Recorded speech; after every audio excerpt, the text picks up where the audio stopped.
তো অষ্টম শ্রেণীর শিক্ষার্থীরা, আমরা আজকে তোমাদের যে চ্যাপ্টারটি পড়ব সেটি হচ্ছে lesson 5, the children songs, unit 1, শিশুদের কবিতা বা শিশুদের গান। তো এই কবিতাটি পড়ার উদ্দেশ্য হচ্ছে তোমাদের নতুন সিলেবাসে এবছর থেকে কবিতা থেকেও প্রশ্ন থাকবে। কবিতা থেকে কিছু প্রশ্ন থাকবে, তোমাদের সেই প্রশ্নগুলোর উত্তর থাকবে 10 মার্কের। সো তার জন্য এখন থেকে কবিতাগুলো পড়তে হবে। তো চলো আমরা আমাদের এই চ্যাপ্টারের প্রথম কবিতাটি পড়ে নেই, দ্য চিলড্রেন্স সং, শিশুদের গান বা শিশুদের কবিতা। কবিতাটি লিখেছেন রুডিয়ার্ড কিপলিং, তিনি একজন ইংরেজ কবি, তিনি এই কবিতাটি লিখেছেন। চলো শুরু করা যাক। Land of our birth we pledge to thee, our love and toil in the years to be. Land of our birth মানে আমাদের জন্মভূমি, উই প্লেস টু দি আমরা তোমার কাছে প্রমিস করছি। প্লেস মানে প্রমিস করা, প্রতিজ্ঞা করা। আমরা তোমার কাছে দি, THEE, দি মানে হচ্ছে তুমি বা তোমাকে বা তোমার কাছে। ইউ, দি অর্থ ইউ সহজ কথায়। তো আমরা তোমার কাছে প্রমিস করছি, our love and toil in the years to be, আমাদের ভালোবাসা এবং পরিশ্রম আমরা করে যাব। ইয়ার্স টু বি মানে সারা বছর আমরা করে যাব। When we are grown and take our place as man and women of our race, তো যখন আমরা বড় হব এবং এখন বড়দের স্থান দখল করব নারী পুরুষ হিসেবে আমাদের জাতিতে।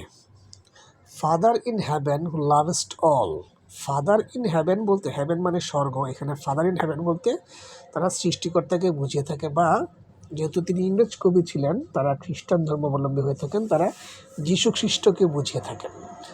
সো সৃষ্টিকর্তা যদি আমরা ধরে নিই, ফাদার ইন হ্যাভেন মানে আমাদের আদি পিতা স্বর্গে, হু লাভেস্ট অল যিনি সবাইকে ভালোবাসেন, সৃষ্টিকর্তা যিনি সবাইকে ভালোবাসেন।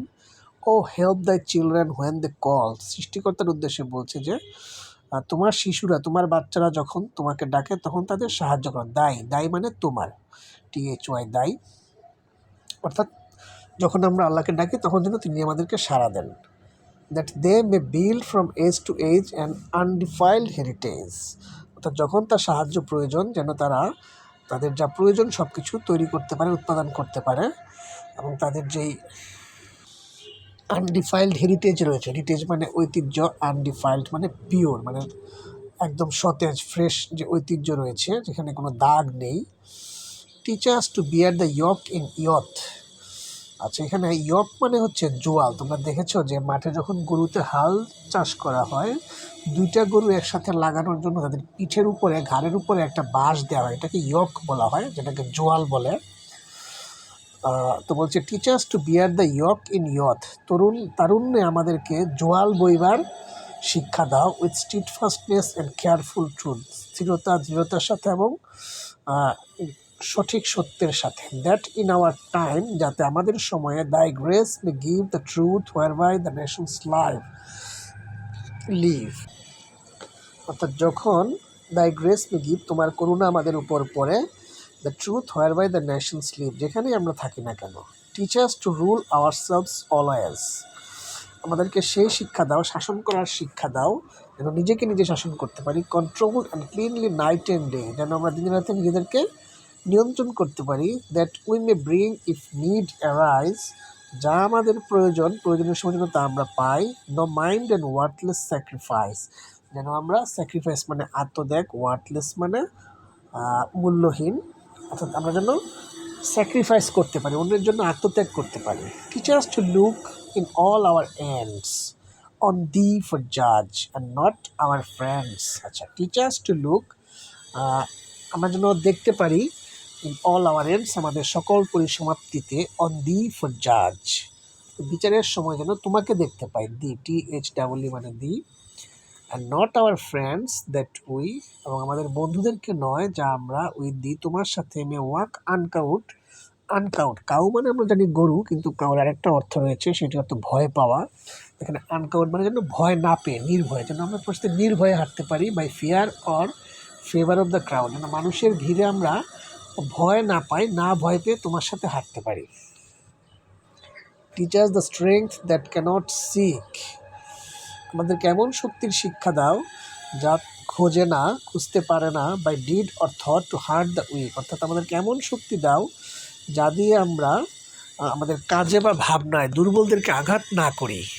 দ্যাট আন্ডার দি, তোমার অধীনে, তোমার নিচে, we may possess man strength comfort man's distress, যেন আমাদের এমন গুণ হয়, যেন এমন শক্তি হয় যা আমরা অন্যকে তার দুঃখ বেদনায় আরাম দিতে পারি, শান্তি দিতে পারি। Man strength two comfort man's distress, distress মানে হতাশা, কমফোর্ট মানে আরাম দেওয়া, যেন আমাদেরকে এমন শক্তি দাও যাতে আমরা অন্যকে আনন্দ দিতে পারি, অন্যের দুঃখ দূর করতে পারি।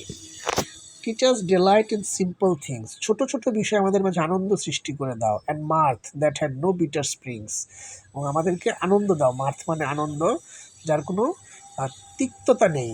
স্প্রিংস মানে বসন্ত, বিটার স্প্রিংস মানে কোনো খারাপ কোনো কিছু নেই যার মধ্যে। ফরগিভনেস ফ্রি অফ এভিল ডান, আমাদের মাঝে ক্ষমার গুণ দেওয়া, যেন আমরা সবাইকে ক্ষমা করতে পারি যারা আমাদের ক্ষতি করে। ইভিল মানে শয়তানি কাজ বা খারাপ কাজ, কেউ আমাদের সাথে খারাপ করে যেন আমরা তাকে ক্ষমা করতে পারি। Love to all man neath the sun, এখানে নেথের আগে দেখো একটা অ্যাপোস্ট্রফি কমা রয়েছে, এখানে এই শব্দটি হবে beneath the sun. Beneath the sun মানে সূর্যের নিচে, অর্থাৎ পৃথিবীতে। And love to all man beneath the sun, এবং এই সূর্যের নিচে বা পৃথিবীতে সবাইকে যেন আমরা ভালোবাসতে পারি। ল্যান্ড অফ আওয়ার বার্থ, আমাদের জন্মভূমি। আওয়ার ফেথ আওয়ার প্রাইড, আমাদের বিশ্বাস, আমাদের গর্ব। For whose dear sake our fathers died, যার জন্য আমাদের বাবারা জীবন দিয়েছেন জন্মভূমির জন্য। Head heart and hand through the years to be, তারা তাদের সব কিছুই ত্যাগ করেছেন এই জন্মভূমির জন্য, এবং তা করে যাবেন। অর্থাৎ কবিতাটি হচ্ছে মূলত জন্মভূমির প্রতি ভালোবাসা আর বহিঃপ্রকাশের একটি কবিতা। আমরা আমাদের জন্মভূমিকে ভালোবাসতে চাই, জন্মভূমির মানুষকে ভালোবাসতে চাই, সেই রকমের থিমের উপর একটি কবিতা। তো আজকে কবিতাটি পড়লাম। আগামী ক্লাসে আমরা যে প্রশ্নগুলো রয়েছে আমরা সেগুলোও দেখে নেব।